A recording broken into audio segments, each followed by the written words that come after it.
तो आज आगे कंटिन्यू करते हैं। हमने ये टेबल डिस्कस कर ली थी और 7 फंडामेंटल यूनिट्स के बारे में बात करी थी। आज हम स्पेसिफिकली एक की बात करेंगे, एक एक करके चलेंगे। तो पहला आता है मेजरमेंट ऑफ लेंथ।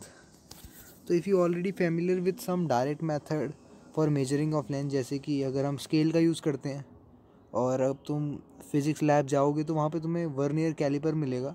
ठीक है, बहुत सिंपल सा लोहे का होता है, देख लेना तुम, मिल जाएगा।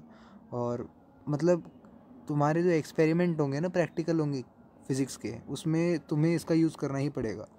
तो एक्यूरेसी जो होती है उसकी 10⁻⁻⁴ मीटर होती है ना। और फिर a screw gauge and a spherometer can be use to measure length of less than 10⁻⁵ है ना, यानी उससे भी कम लेंथ को मेजर करा जा सकता है। ठीक है, बड़ी लेंथ को तो कोई भी मेजर कर देगा, जैसे कि मैं अभी स्टार की बात नहीं कर रहा हूँ, है ना, मतलब यहाँ से अर्थ से स्टार का डिस्टेंस नहीं बोल रहा हूँ। मैं कह रहा हूँ एक सिंपल स्केल जो होता है वो लंबी लेंथ को भी देख लेता है, या फिर हम कोई भी चीज़ का यूज़ कर सकते हैं, है ना। फिलहाल to measure lengths beyond this range we may use some special indirect methods. ठीक है, जिसके बारे में मैं बोलने वाला था। जैसे स्टार का डिस्टेंस नापते हैं तो वो स्पेशल मेथड से नापते हैं। तो शुरू करते हैं लार्ज डिस्टेंस, जिसके बारे में भी हम बात करने वाले हैं। वो है यहाँ से बहुत दूर किसी प्लैनेट की दूरी या स्टार की दूरी अर्थ से, जिसको हम फिज़िकली नहीं मेजर कर सकते। तो an important method in such cases parallax method. एक नया मेथड है parallax. When you hold a pencil in front of you against some specific point on the background and look at the pencil first through your left eye a, closing the right eye and then look. हाँ, तो देखो अपने, अभी तुम मेरी बात सुन रहे हो तो करके देखना, अगर तुमने नहीं करा है या तुम्हें नहीं पता है तो। एक पेंसिल को अपने आँखों के सामने रखना, ज़्यादा पास मत रखना, दूर रखना, कि दोनों आँखें आराम से देख पाएँ। और एक आँख बंद करके देखना उस पेंसिल को, और दूसरी आँख बंद करके देखना। लगेगा कि पेंसिल हिल गई है, थोड़ी आगे पीछे हो गई है ना। ऐसा होता है इसलिए क्योंकि हमारी आँख जो है वो सेंटर में थोड़ी है, शिवजी नहीं है हम, हमारी आँख दाएँ बाएँ हैं। तो अकॉर्डिंगली हमारा जो है पोजीशन चेंज होती है पेंसिल की, जैसे जैसे हम जिस आँख से देखते हैं। ठीक है, तो you will notice that the position of the pencil seems to change with respect to the point on the wall. तो इसको पैरालेक्स कहते हैं, जो पोजीशन चेंज हो रही है। And the distance between the 2 point of observation is called basis. ठीक है, तो बेसिस के डिस्टेंस को, मतलब जो 2 पॉइंट्स हैं उनके डिस्टेंस को हम बोलते हैं बेसिस, और पैरालेक्स कहते हैं इस क्या बोलते हैं इसको, इस पोजीशन चेंज को। ठीक है, तो in this example the basis the distance between eyes. तो अभी आँखों के बीच का डिस्टेंस जो है वो बेसिस है। To measure the distance D of a far away planet S by parallax method. अब मान लो कि तुम्हें एक दूर के प्लैनेट एस नाम का प्लैनेट है और डी डिस्टेंस है, पैरालेक्स मेथड से निकालना है। तो हम क्या ऑब्जर्व करेंगे, 2 डिफरेंट पोजीशंस। एक तो ऑब्जर्वेशन ए होगी और एक बी होगी धरती पे, separated by distance A B, है ना। तो ए बी का डिस्टेंस मान लेते हैं बी, जो कि बेसिस हमारा, समझ में आया। जैसे कि हमारा एक आँख हमारी ए है, दूसरी आँख हमारी बी है, और दोनों का डिस्टेंस जो है, दोनों आँखों के बीच का डिस्टेंस स्मॉल बी, तो वो बेसिस हो जाएगा। ऐसे यहाँ पे एक ही स्टार या प्लैनेट को देखने का नज़रिया अलग अलग जगह से, वो डिस्टेंस उनके बीच में बी मान लेते हैं। When we measure the angle between 2 directions along which the planet is viewed at these 2 points, तो the angle ASB in figure 2.2 represented by the symbol theta is called parallax angle। ठीक है, तो इनके बीच में जो एंगल बनेगा, किस किस के बीच में, ASB, एस यानी, मैं दिखा देता हूँ आपको, फिगर बनी होगी फिगर 2.2, ये देखो। AB तो हमारे पास डिस्टेंस हो गए हैं, उनके बीच का डिस्टेंस है B, और S जो है वो थीटा, जो एंगल दिख रहा है वो पैरालेक्स एंगल है, एस में जो बन रखा है। ठीक है, तो बोल रहे हैं कि इसको हम पैरालिटिक एंगल भी कहते हैं। As the planet is very far, सही बात है।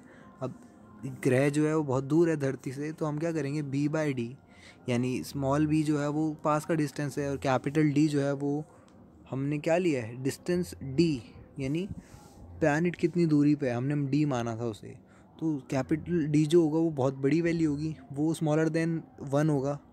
ये बात तो कंफर्म है ना। पॉइंट में आंसर होगा बहुत 0.00 करके बहुत दूर तक, यानी थीटा की वैल्यू बहुत छोटी होने वाली है ना। कैसे निकाल रहे हैं? अगर तुम्हें याद हो तो हम क्या बोलते हैं, आर्क अपॉन रेडियस कहते हैं ना, एंगल इज इक्वल्स टू, तो वही फार्मूला लगाए हैं यहाँ पे। Then we approximately take A B as an arc of length B of a circle with centre S at a distance D. समझना। तो अब हम मान के चलते हैं कि ए बी जो है एक आर्क है। ए बी क्या है? आर्क मान लिया हमने, ठीक है, of length B, B length की आर्क है with the centre S and the distance D. Centre क्या है? एस है, और डिस्टेंस क्या है? डी है, यानी वो रेडियस हो जाएगा एक तरह से। Then the radius A S और बी एस जो होंगे वो बराबर होंगे, so that A B is equals to B is equals to D. A B जो होगा वो बी होगा और is equals to D theta हो जाएगा, ठीक है। कैसे? Angle is equals to arc upon radius होता है। तो अभी हम आर्क निकाल रहे हैं, तो क्या होगा? Angle into radius. तो एंगल क्या है? थीटा, रेडियस क्या है? D, capital D. तो यहाँ पे हमने, समझे तुम क्या करा, मैंने ए बी को एक स्ट्रेट लाइन नहीं मान के कर्व मान लिया, क्योंकि दिक्कत नहीं होने वाली ज़्यादा, क्योंकि बहुत छोटी वैल्यू है बी की एज़ कम्पेयर टू डी। तो यहाँ से D is equals to B by theta आ गया, यानी जो हमें डिस्टेंस निकालना था वो हम एंगल और बी से भी निकाल सकते हैं। Having determined D, we can employ a similar method to determine the size of angular diameter. तो अब D को निकालने के लिए हमें डायमीटर साइज़ या एंगुलर डायमीटर निकालना पड़ेगा, क्योंकि एंगल भी तो पता होना चाहिए। तो if D is the diameter of planet and alpha is the angular size of the planet, the angle subtended by D at the earth, we have alpha is equals to D by capital D, मतलब small D by capital D. अब ध्यान से समझना, if small D is the diameter of planet, ठीक है। तो देखो मैं आपको दिखा देता हूँ, अगर इन्होंने बनाया होगा तो, नहीं बना रखा कोई दिक्कत नहीं, कैसे बनाएंगे? छोटा सा प्लैनेट होता है ना, वो जो एस दिख रहा है आपको प्लैनेट ऊपर टॉप पे, तो उसका डायमीटर अगर हम स्मॉल डी मान लेते हैं और अल्फ़ा जो है वो एंगुलर साइज़ ऑफ प्लैनेट मान लेते हैं। ये एंगुलर साइज़ क्या होता है, ठीक है, एक एंगल से देखा जा रहा है जहाँ से subtended bye D at the earth, है ना। देखो कैसे, एक डायमीटर है, वहाँ से अर्थ की तरफ एंगल जो बन रहा है ना, उसको एंगुलर साइज़ कह देते हैं। तो अल्फ़ा जो हो जाएगा वो डी यानी डायमीटर अपॉन कैपिटल डी हो जाएगा, है ना। इसी एंगल से तो बना रहा है। तो angle alpha can be measured from the same location on the earth. अब अल्फ़ा को हम उसी सेम लोकेशन से भी निकाल सकते हैं। It is the angle between two directions when two diametrically opposite point of the planet are viewed through the telescope.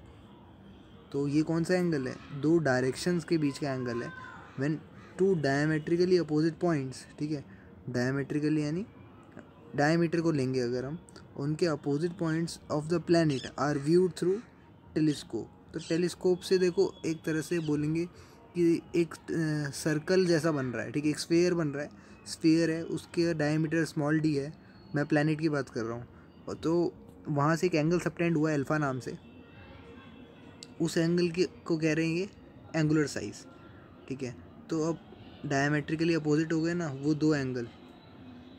Since D is known the diameter, since capital D is known the diameter small D of the planet can be determined using equation 2.2, है ना। जब हमें capital D पता है, क्या है capital D? B by theta है, तो स्मॉल डी निकाल सकते हैं।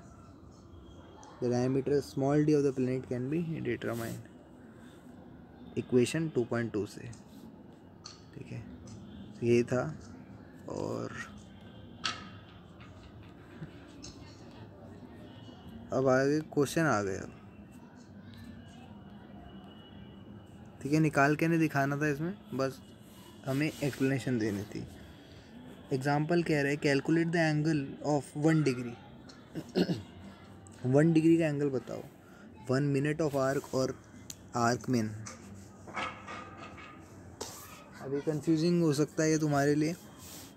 1 डिग्री तक तो ठीक था, क्योंकि हमें पता है कि 2 पाई जो होता है वो 360 डिग्री होता है, 2 पाई रेडियन जो होता है 360 डिग्री होता है। तो 1 डिग्री कितना होगा 2π/360 यानी π/180 यानी 1.745 इंटू 10⁻⁻² रेडियन। अगर वो बोल रहे हैं 1 मिनट का बताओ तो आपको पता होना चाहिए ये बात कि 1 डिग्री जो होता है वो 60 मिनट होता है ना। तो इसका मतलब 1 मिनट कितना हो जाएगा 60 से डिवाइड कर देंगे तो आंसर आ जाएगा 2.9 इंटू 10⁻⁻4 रेडियन। और पूछ रहे हैं 1 सेकेंड यानी double dash second of arc यानी आर्क सेकेंड इन रेडियन कैसे बताएंगे। अब 1 सेकेंड जो 1 मिनट जो होता है वो 60 सेकेंड होता है और 60 सेकेंड को हम ऐसे भी लिख सकते हैं कि 1 मिनट बाय, अगर मैं 1 सेकेंड की बात करूं तो क्या लिख सकते हैं कि 1 मिनट बाय 60 कर सकते हैं। तो वही हुआ यहाँ पे आंसर आया 4.85 इंटू 10⁻⁻6 रेडियन में निकालना था। सेकेंड कह रहा है man wishes to estimate the distance of the nearby town from him. तो एक आदमी चाह रहा था कि नियर बाय टाउन का डिस्टेंस निकाल पाए।